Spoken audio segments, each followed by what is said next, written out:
So set up looking at these two. Left hand one was your kind of original before here now. And you can just, for me, there's just a bit, I mean, even your head sort of, it just looks a bit more on that left hand side, which will encourage a steeper tilted turn, okay? Cause that hip to sort of pop out a little bit if it doesn't sort of really sort of work back on the inside as it has been. But the more you set up, as we said, tilted left, this hip kind of, it's very hard to go that way. So the key thing is to get yourself behind the golf ball. And it's almost going to feel to you like, I say, a driver setup.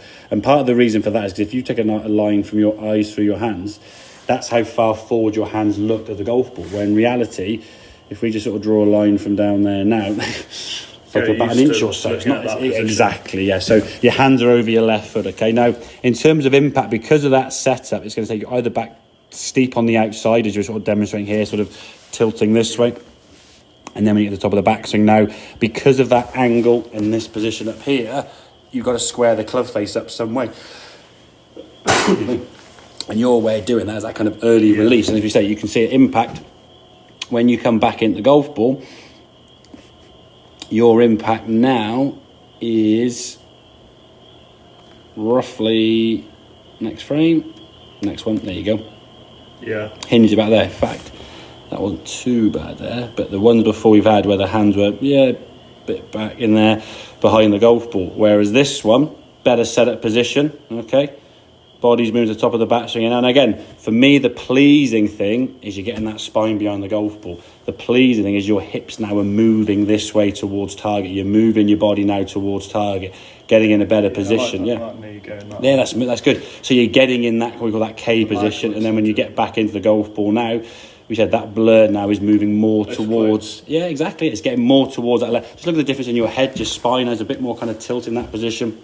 Hands are behind, hands are a bit more in front of the golf ball and then through to now. Again, because of that initial early release you had before, you've got in the habit of hanging on the golf club here now. And that's why I think it's how much body rotation you've had there. Yeah. I mean, your chest is almost pointing back here somewhere. Yeah, so for like you, it's going to be hitting golf balls where you effectively kind of stall the body. Yeah.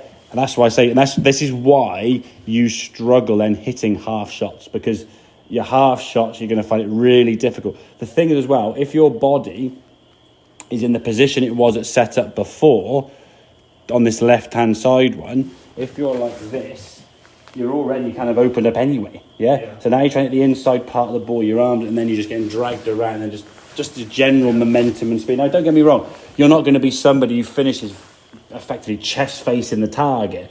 I mean, look at someone like McIlroy who's driving, he's fully rotated there. But if you're at a 7-iron and your body's that far through the golf ball, just from a health perspective, going long term, your age now, you're still young, fit and healthy, but if you get another 10 or 15 years on your life playing golf, then now your back's not going to be really sort of kind to that kind of movement. Okay, now it doesn't mean resisting and stopping the body move, it's controlling that body so the arms and the hands and everything kind of working through together. But getting into that impact position is going to be the key thing, where you're getting that strike, getting the left side onto that lead side, okay, and releasing the club, and that's going to help you release the club better. Yeah, the previous problem you had was you tend to sort of had to early release the club, and then if you didn't hang on to it, it'd be the biggest hook of your life. Yeah.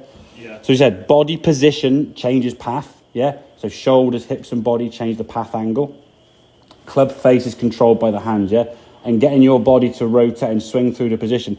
And I think from a practice perspective, hitting shots where when you rotate through now, continue on to a full finish, but just get yourself feeling that your chest is facing. If 12 o'clock is the target, maybe it's like 1 o'clock, maybe so 11 o'clock, maybe half 10, not half 8, where it's miles behind you, okay? So, yeah, definitely setup's better, mate, when you get that sort of better tilted position. It's crazy when you sort of thought, oh, that's where you thought driver setup was. Yeah, and in reality, it's actually perfect. You got the nice angles there. I can't believe that. Yeah. But one little footnote as well, just be mindful, obviously, of your grip position, yeah? Sometimes your right thumb, my right hand it gets a little, I mean, this one you can just about see your glove there. So it's really got that right hand over. Yeah, just get a bit more kind of in your fingers there with your... So it's getting strong. Yeah, you sometimes get it a little bit underneath your right palm, yeah.